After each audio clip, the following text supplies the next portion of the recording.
একদিন বিশ্বনবী বললেন, বান্দার কোনো হক আল্লাহ কোনোদিন ছেড়ে দেয় না।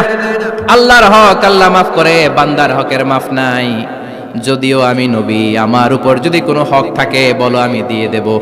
কোন সাহাবী দাঁড়ায় না। এক সাহাবী দাঁড়িয়ে বললেন, নবী, যুদ্ধের ময়দানে চাবুক চালানোর সময়, লাঠি চালানোর সময় এক কাফেরকে মারতে যেয়ে আপনার লাঠির বাড়ি আমার পিঠের মধ্যে পড়েছে।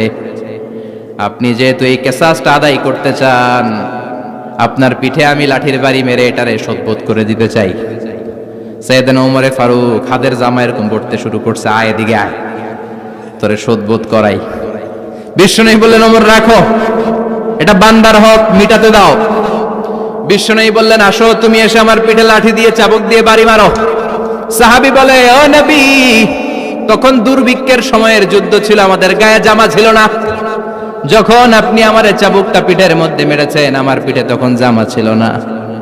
আপনি যদি যথা নিয়মে কিসাসটা আদায় করতে চান, আপনার জামাটা খুলেন, খালি পিঠের মধ্যে বাড়িটা মারিস। এবার আর ওমরে ফারুককে ধরে কে? এদিকে আয়, তোরে দেখাইতেছে। বিশ্বনবী বললেন, ওমর থামো, মারতে দাও। বিশ্বনবী উনার জুব্বাটা উপরের দিকে উঠালেন, পিঠের মধ্যে বাড়ি দেওয়ার জন্য ওই সাহাবীকে ডাকলেন। ওই সাহাবী বিশ্বনবীকে পিছন দিক থেকে জড়িয়ে ধরে ওই মোহরে নবুয়তের মধ্যে চুমু দিয়ে ফেলেছে। সাহাবী বললেন, নবী গো, এই নাটক করার জন্য আপনি আমারে মাফ করে দিয়েন। আপনি বিশ্বনবী, উদম গায়ে আপনারে দেখা যায় না, খালি গায়ে আপনারে দেখা যায় না। শুনেছি আপনার পিঠের মধ্যে মোহরে নবুয়ত আছে। অনেক দিনের সাধনা, জল্পনা কল্পনা, আপনার মোহরে নবুয়তে আমার ঠোঁটটা আমি লাগাবো।